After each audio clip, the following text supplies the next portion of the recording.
What's up, Warriors fans, and welcome back to Warriors Latest. As always, I'm your host, Max Arizin. Big shout out to all you guys for tuning in, liking, subscribing, and hitting that notification bell, as I do post new Warriors videos daily, and it does help the channel continue to grow as the season moves along. And also a huge shout out to Kalshi for sponsoring today's video, because the playoffs are here, and it's the most electric time in basketball. On Kalshi, you could trade on every single playoff game, every single series, as well as the conference finals and the NBA finals. Now, if you download the app today and use promo code FANARCHBASKETBALL, you could get $10 when you trade your first 10 on your next pick.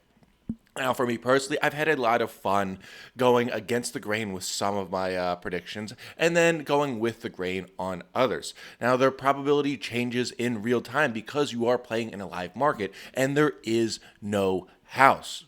And because of that, you could trade in and out of your position at any time. So again, use promo code FANARCHBASKETBALL when you download the app today to get $10 after you trade your first $10. Now, these playoffs have been something else, and I think they've been more of an eye-opener than anything else, because as things have gone, I'm like, all right, that happened. I expected that. That happened. I expect that. Everything's sort of going according to plan. But specifically looking at Oklahoma City and the Spurs, that's the competition for the Warriors moving forward. They are two very young teams. They're two very stacked teams. And in any possible way to win an NBA title, they're going to have to go through Oklahoma City and San Antonio if they want to win. And looking at what they have, especially about after how they've been playing with Chet Holmgren and SGA in Oklahoma City, and the way that Wemby has been playing in San Antonio, I believe they won by over 30 points in Game 2 against the Timberwolves the other night. Look, there's just like, you have to have a moment, like a moment of clarity. And these games have to be moments of clarity for not only Warriors fans, but the Warriors front office.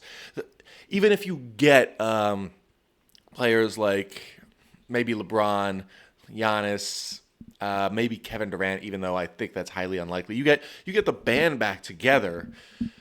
It's going to be really tough to beat teams like Oklahoma City and San Antonio when they're blowing them out by 20. I believe Oklahoma City blew out the Lakers' last two games by 20 apiece, 20 plus apiece, and San Antonio blew out the Timberwolves by 30. I believe it was 35 the other night. So you got to realize, how do the Warriors get past teams like that with the roster as it's currently constructed? Because you can't expect Steph to carry this entire team on his back. He's 38 years old, and something has to be done. That's why it's been sort of, these games have been pushing me to the idea that, you know what, a retooling / rebuild is the only option for this Warriors team, because no amount of reinforcements is going to help. You have to learn to compete with what San Antonio has, with what Oklahoma City has, and build similar teams to match up well against them. Yes, it may not match up well against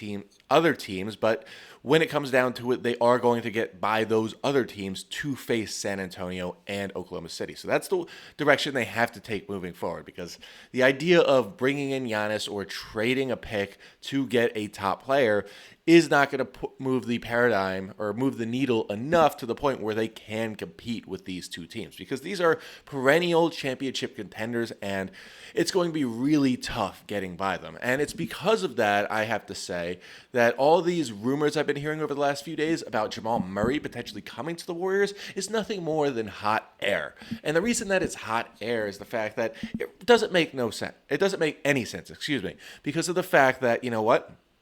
Jamal Murray is a great player. There's no doubt about that. The Nuggets are kind of stuck between a rock and a hard place. They don't have a lot of cap room to maneuver with. But like, what is his fit with the Warriors? Yes, he is a high volume scoring guard with the Nuggets, but is that going to translate with the Warriors? Remember, there is only one ball, and that ball is usually in the hands of Steph Curry. And bringing in another $200 million plus contract isn't exactly the thing you want to see your team do when you're trying to compete with the likes of Oklahoma City, even Denver, and the San Antonio Spurs. Now, there are other options, like I've mentioned before. They make a move for Alperen Sengun and get some trade pieces in exchange for Steph Curry. They move off of Jimmy Butler to get some extended veterans to sort of retool the team. Yes, they are going to be a bottom 8 team, but you know what? I can live with that right now because of how competitive the top is, and it's going to be pretty hard to get by Oklahoma City and San Antonio with any kind of roster that is constructed outside of a full rebuild. But I do like that idea. But this Jamal Murray nonsense, don't buy into it for a second because it is just a bunch of hot air. Now, since we're not in the off season right now, you can't exactly trade on that on Kalshi. But what you can trade on right now are the futures of the NBA championship and the futures of tonight's games. Now, when it comes to the futures of the NBA championship, I'm looking at these numbers, and the San Antonio Spurs are trading at a 17% chance probability to win it all, meaning a $100 trade pays out $498. Now, that in and of itself is amazing to me. So I would definitely make that trade. And as the playoffs heat up, those numbers will move in real time. So you could buy in or out of your position at any time. Now, for tonight's game, this is where things get interesting because tonight's game, there is a very special pick that I saw between the Knicks and the 76ers because the Sixers are trading at a 9% probability to win this game, meaning, and mind you, now it's 10% chance or a 10% probability to win this game, meaning a $100 trade for the Sixers to win will net you $941. And remember, the Sixers are at home, and the Knicks may be without their top wing, OG Anunoby, for tonight's game. So definitely look into that kind of a trade because, again, as the playoffs heat up, those numbers will move in real time, and you could trade in and out of your position at any time. Because on Kalshi, you're trading against your peers in a live market, meaning there is no house. And as the probabilities changes, you could buy in and out of your positions. Now, again, for a limited time, if you download the app today and use promo code FANARCHBASKETBALL, you can get $10 when you trade your first 10. Again, that's Kalshi, Kalshi. Trade on anything.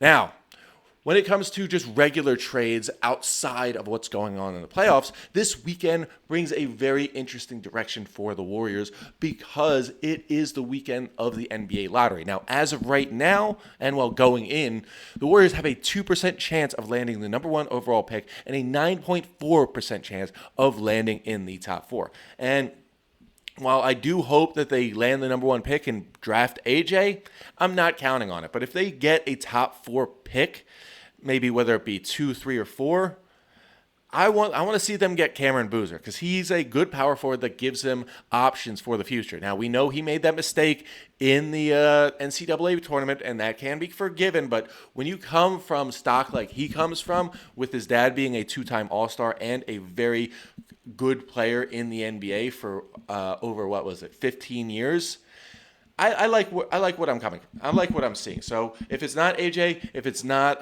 Cameron Boozer, and they do end up with the 11th pick, though, you got to really think of what you're trying to do. If you end up with the 11th pick, you either A, have to draft Ade Mara, because that is a big man who is just like that unicorn, but also offers you the opportunity to continue to grow and is a real project, but a good project nonetheless, and then just completely just go for the full retooling and continue to attack just the offseason in that way. Because the bottom line is we're finally getting some direction this weekend. And yes, if the Warriors get a top 4 pick, maybe they do trade it for a Giannis or another top tier player, or they just keep the pick and go for a full retool to really get things going and try and stay competitive that way at the bottom of the basket as they continue to build around that top 4 pick. But you know what? I'm happy we're finally getting some direction because not knowing what the Warriors are doing. You're hearing, oh, we might move on from Steph. Oh, we might move on from Jimmy. No, we want to keep him. No, we don't want to keep him. Oh, we want to keep Steve Kerr. No, we don't want to keep Steve Kerr. We're tired of his antics, but we want him here. And it's just, there's so much flip-flopping. And I'm just finally glad that we're going to see the Warriors actually make some real decisions this weekend. So let's all get ready for this Sunday and pay attention lottery, because it could be big. Now, that's all we have today for Warriors Latest. As always, a big thanks to you guys for tuning in, liking, subscribing, and hitting that notification bell, as well as a big thank you to Kalshi for sponsoring today's video. And if you have any thoughts on who the Warriors should draft, should they get a top 4 pick, or if they stick at 11, feel free to comment below, as I love hearing your ideas. And as always, go Dubs.